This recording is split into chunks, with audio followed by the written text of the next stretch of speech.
Kami ingin pendapat ahli. Apa sebenarnya maksud daripada ketika dalam putusan itu ternyata terhadap diri pelaku, diri terdakwa, tidak diketemukan alasan pemaaf maupun alasan pembenar. Mohon penjelasan. Mohon izin yang mulia, jika kita membaca dari hal tersebut, tentu selama dalam pemeriksaan dengan data yang ada, dengan berkas perkara yang pada waktu itu tidak ditemukan alasan-alasan pembenar maupun pemaaf. Berarti orang itu bisa cakap untuk mempertanggungjawabkannya. Karena sebenarnya ada mempertimbangkan fakta, keadaan, alat bukti, hal memberatkan, hal meringankan dalam poin D tersebut. Itu adalah dalam konteks upaya hukum biasa. Saya kembali lagi ke konteks ini. Dalam kasus upaya hukum luar biasa, maka konstruksi gedung tadi akan dicek kembali dari pondasi. Kalau yang ditanyakan jaksa tadi sepanjang tentang dalam upaya hukum biasa, itu haruslah diamini oleh hakim.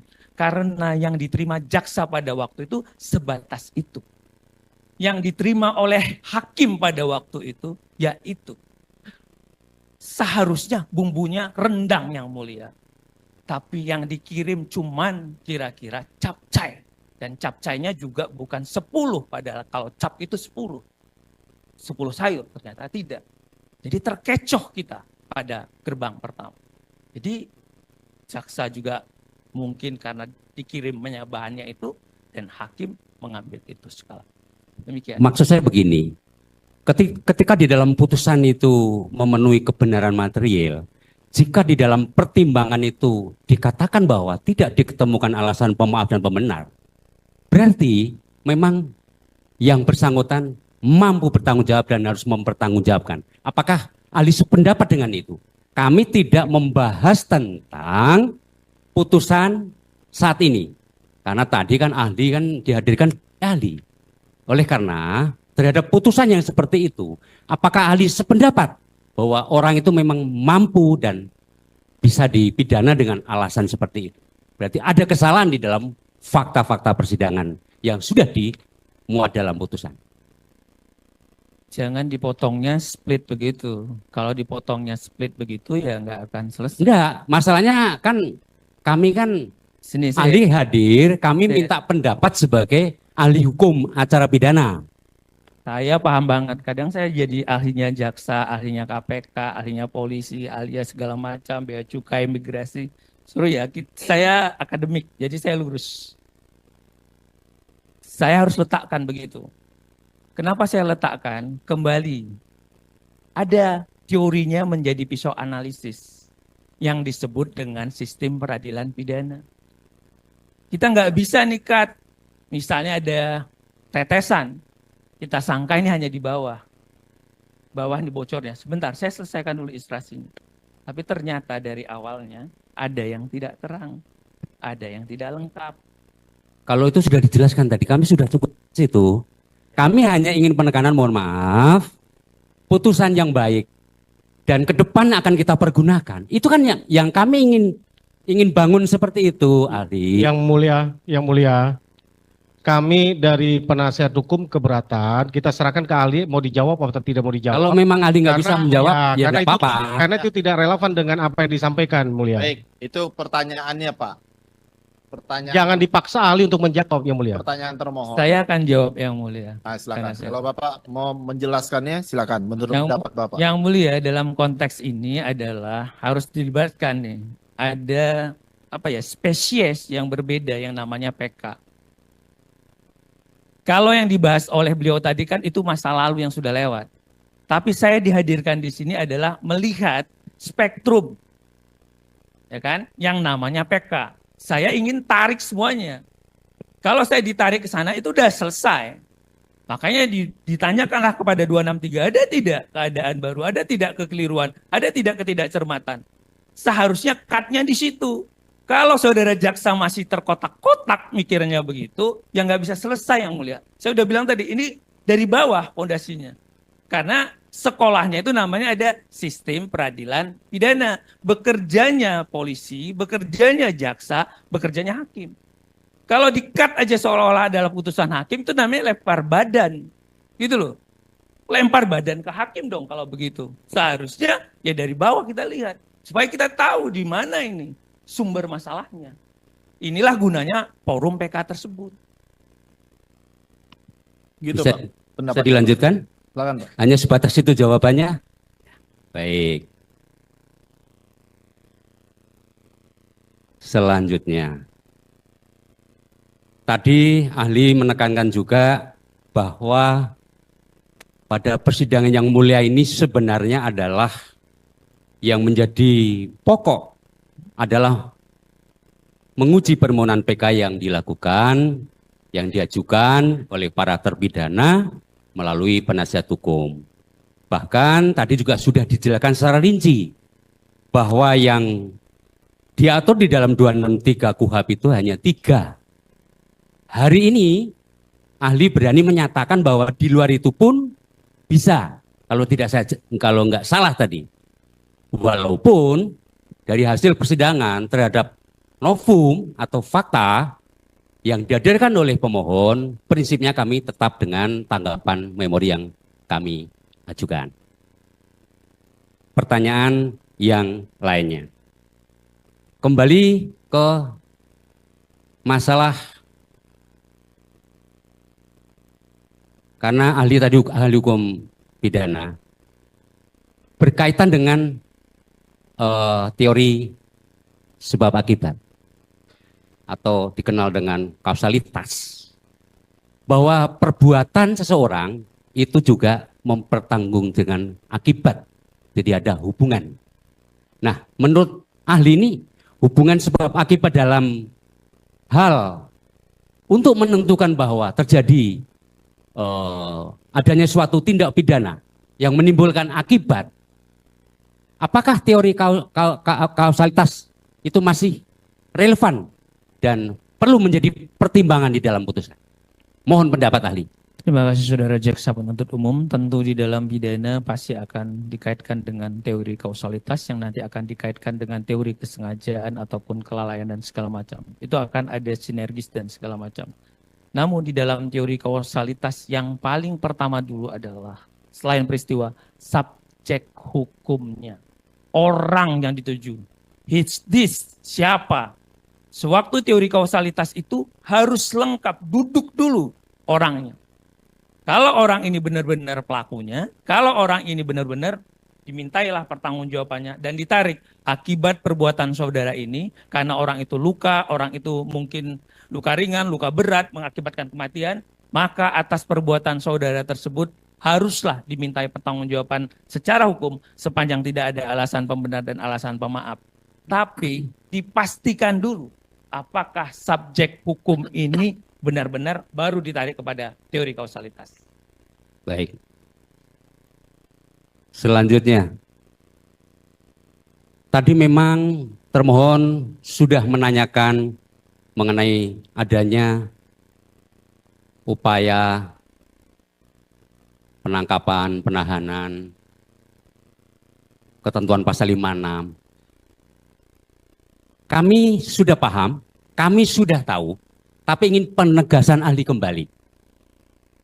Terkait pra-peradilan, apakah memang sudah diatur secara khusus di dalam KUHP dan bentuk daripada putusan pra-peradilan itu ada berapa? Kami mohon penegasan supaya lebih jelas. Bukan berarti kami tidak paham. Kebetulan hari ini ahli hadir, mohon pendapatnya. Ya, kalau sudah paham seharusnya bisa mengerti. Tapi kalau yang mulia, Penonton. saya mengundang Taruh. saudara untuk membaca pasal 1 angka 10. Dijuntukan dengan pasal 77, 78, 79, 80, 81, 82, 83, stop di 84. Itu adalah yuridiksi daripada Prapit. Prapit itu ada 5 matra. Diawali dengan sah atau tidak sahnya penangkapan. Sah atau tidak sahnya penahanan. Sah tidak sahnya mungkin penghentian terhadap penyidikan atau penuntutan. sah atau tidak sahnya sekarang tarik dalam putusan MK 21 penetapan tersangka, penyitaan dan penggeledahan. Putusannya. Putusannya apakah itu ditolak atau diterima? Itu yang kira-kira yang selalu saya ketemu, ditolak karena memang masuk ke dalam pokok perkara, ini segala macam. Oh, ini hanya menguji syarat formil dan segala macam. Itu yang biasa dilakukan dalam praktek peradilan. Karena ada Perma nomor 4 tahun 2006 yang membatasi tentang hal tersebut. Intinya sudah diatur secara khusus dan itu merupakan ranah daripada pra peradilan. Karena mohon maaf, banyak perkara secara formal dia mengajukan prapit, tetapi memang tidak bisa membuktikan di mana letak ketidaksahnya penangkapan penahanan, di mana letak tidak sahnya dua alat bukti, sehingga kadangkala putusan prapit yang sudah baik dan benar digoreng kemudian dianggap peradilan sesat. Kami tidak sependapat karena mohon maaf banyak rekan-rekan kami tim penasihat hukum dalam menyusun prapit tidak cukup memperhatikan ketentuan pasal itu. Apakah ahli sependapat seperti itu? Semuanya punya sudut pandang, pasti. Sudut pandang pikirnya jaksa. Sejak awal kita di kuliah sudah disampaikan. Maka peran diferensiasi fungsional tadi, dari sudut mana kita memandang. Tapi kalau kita belajar filsafat hukum, karena memang begitu jadi mahasiswa, ada Philo dan Sophia, cinta pada kebijaksanaan. Maka terhadap itu, bagaimana mata batin kebenaran kita dan keadilan kita. Kalau saya kaitkan tadi dengan deteksi, scientific criminal detection prosedur, ada alat deteksi. Kalau saya membaca dari awal dihalu-halukan ada prinsip-prinsip hukum acara yang dilanggar. Kalau orang ini sudah tidak mendapatkan bantuan hukum, kalau orang ini sudah teriak dengan hal-hal yang tidak sinkron secara puzzle, pasti patut diduga ada sesuatu. Saya khawatir yang mulia, ada kejahatan oknum-oknum tertentu terus dibela institusi, dikemas seolah-olah. Kenapa sih kita tidak mau mematahkan rasa ego kita, mematahkan kita bahwa ada kekeliruan, jangan terus kita kemas. Kan ada sesuatu, saya mengundang saudara, pasal 184 ayat 2, hal-hal yang sudah diketahui oleh umum tidak perlu dibuktikan. Itu clear atas perintah dan kehendak undang-undang. Jika Vario tadi tidak bisa saudara sebutkan itu di mana, why you masukkan dalam dakwaan? Dari mana motor Vario itu? Itu adalah kesalahan terbesar yang dilakukan. Dari mana tidak ada, padahal hukum menyatakan pasal 56, imperatif, wajib, kenapa dikurangi dosisnya?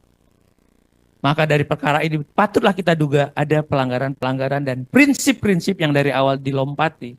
Ya akhirnya orang yang melompat itu pasti kena, pasti jatuh. Ini yang kira-kira yang mulia. Selanjutnya ada pertanyaan lagi. Kami membaca CV ahli berkaitan dengan spesial penyertaan terkait hukum adanya penyertaan dan sebagainya, kalau tidak salah tadi ya. Baik. Kami menanyakan tentang penyertaan ini, katakanlah pelakunya memang lebih dari satu, dan telah terjadi kesepakatan atau bersama-sama. Namun, si pelaku ini tidak sampai selesai dia melakukan perbuatan pidananya. Tetapi ada niat, ada kehendak bersama. Apakah terhadap kasus yang ikut melakukan tindak pidana tetapi tidak sampai selesai, menurut pendapat ahli, bisakah itu dianggap sebagai penyertaan? Mohon pendapat ahli. Siap, yang mulia, ini diatur dalam pasal 55 dan 56. Di situ sangat jelas.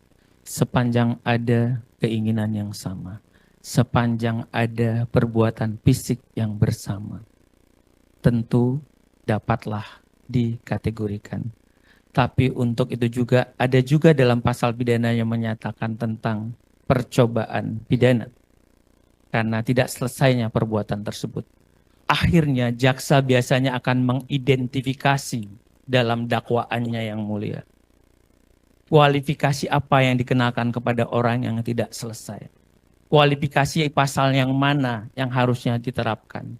Jangan dipukul rata seperti dalam kasus ini. Ini yang memang menurut kita kurang begitu tepat. Tapi yang disampaikan oleh saudara jaksa adalah relevan. Yang tidak dilakukan adalah identifikasi atas persoalan ini.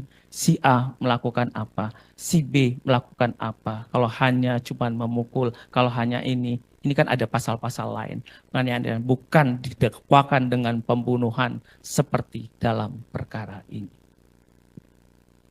Kami lanjutkan. Ketika kami membaca atau menafsirkan ketentuan 265 KUHP, selaku termohon menjelaskan bahwa pada pokoknya ketentuan 265 KUHP mensyaratkan hakim yang ditunjuk terkait sidang PK bukanlah hakim yang menyidangkan perkara semula. Sedangkan hakim yang ditunjuk menyidangkan perkara PK dibatasi kewenangannya, yakni sebatas penilaian formal. Sedangkan penilaian material merupakan kewenangan Mahkamah Agung RI.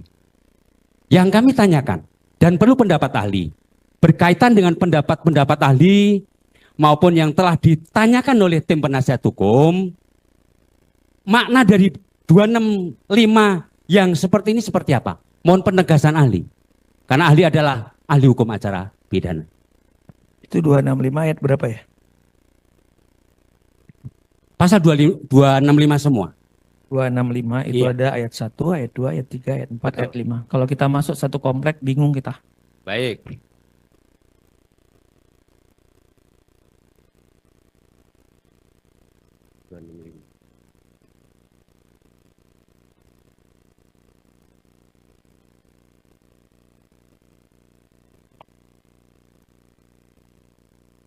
Enggak. Yang ditanyakan ahli? Karena saya tidak melihat ada kata formal, hanya melihat formal itu di mana ya? Apa buku kita beda ya?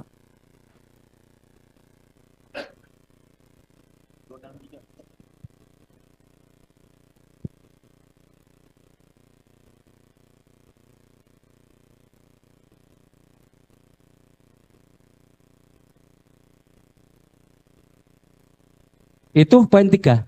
Poin 3. Maksudnya secara formal bukan berarti kami menafsirkan keliru, mensyaratkan hakim. Apakah Saudara ahli setuju jaksa 265 itu Mm-mm. hakim yang menyidangkan adalah berbeda dan hanya terkait masalah penilaian formal. Saudara jaksa saya tadi Kalau substansi materialnya adalah Mahkamah Agung karena Hakim Agung lah yang berwenang memutus perkara ini. Sementara kita adalah dalam konteks memberikan pendapat dan kesimpulan. Ya, mohon izin saudara jaksa, saya mengkoreksi dulu tadi. Saya membaca lex scriptanya itu kan ada secara formal dan segala macam. Betul nggak? Ya. Tapi wajar kita salah, kita hilap. Sementara di 265 ayat 3 itu tidak ada narasi seperti itu. Ya, karena kalau membaca undang-undang itu diksinya harus jelas. Karena kita sekolah hukum. Jadi kalau saya membaca 265 ayat 3, atas pemeriksaan tersebut dibuatlah berita acara pemeriksaan yang ditandatangani oleh hakim, jaksa, pemohon, panitera. Berdasarkan berita acara itu dibuatlah berita acara pendapat yang ditandatangani oleh hakim dan panitera. Terus kalau di sini ada kata pemeriksaan, Kalau mohon izin dikaitkan pasal 1, pasal kan syarat formal itu. pasal 265 ayat 1. Ketua pengadilan setelah menerima permintaan peninjauan kembali sebagaimana dimaksud dalam pasal 263 ayat 1 menunjuk hakim yang tidak memeriksa perkara semula yang dimintakan peninjauan kembali tersebut memenuhi alasan sebagaimana dimaksud pada pasal 263 ayat 2. Untuk Betul. Berarti tafsiran 265 hakim yang ditunjuk menjalankan perkara sebatas penilaian formal. ya, kalau itu dibaca oleh orang yang sekolah ansih daripada membaca undang-undang. Tapi kita sekolahnya hukum. Hukum bisa ada rasa keadilan. Hukum tertulis dan tidak tertulis. Karena pendapat ahli maupun penasihat hukum yang lain juga berbeda. Kami menghargai itu. Nggak apa-apa. Makanya sepanjang kita menemukan gejala deteksi fakta-fakta tadi, Baik. jangan kita abaikan ada fakta-fakta Baik. yang kurang. Kami sependapat itu. Baik. Izinkan kami berbeda pandangan. Oleh karena itu, apa yang disampaikan dan ditemukan oleh ahli terkait eksaminasi perkara dalam hal ini kami keberatan. Oleh karena beliau adalah dihadirkan dalam ahli hukum acara, bukan melakukan eksaminasi perkara. Walaupun beliau tadi sudah ada beberapa titik-titik itu. Kami memandang putusan yudik fakti sudah cukup mempertimbangkan semuanya itu, termasuk yang ditanyakan oleh pemohon. Oleh karena itu, izinkanlah kami menghargai juga, namun izinkan juga kami selaku penuntut umum tetap dengan jawaban kami. Terima kasih Yang Mulia. Yang Mulia, saya izin menjawab. Ya. Untuk terkait dengan itu, saya mengundang kita membaca buku pengantar ilmu hukum. Di dalam buku pengantar ilmu hukum ada sumber hukum, yang salah satunya adalah doktrin atau disebut dengan pendapat ahli. Saya kira saudara jaksa kurang memahami tentang sumber hukum. Baik. Itu Jadi kedudukan saya tadi sebagaimana sumpah, apa pengetahuan saya? Karena saya dihadapkan pada bendanya, bukan pada kata-katanya. Saya membaca berkas. Kalau ini tidak diperlihatkan dengan saya, kalau dokumen ini tidak saya baca, maka tidak ada tanggung jawab akademik saya. Tapi karena ini dihadapkan, diterima, dan saya baca Yang Mulia, saya harus menyampaikan pertanggungjawaban ilmu. Berbeda tadi saya terima, tapi sekali lagi dasar saya, saudara jaksa harus membaca sumber hukum. Yang 5 itu salah satunya adalah doktrin. Kalau begitu dia diragukan memahami tentang sumber hukum.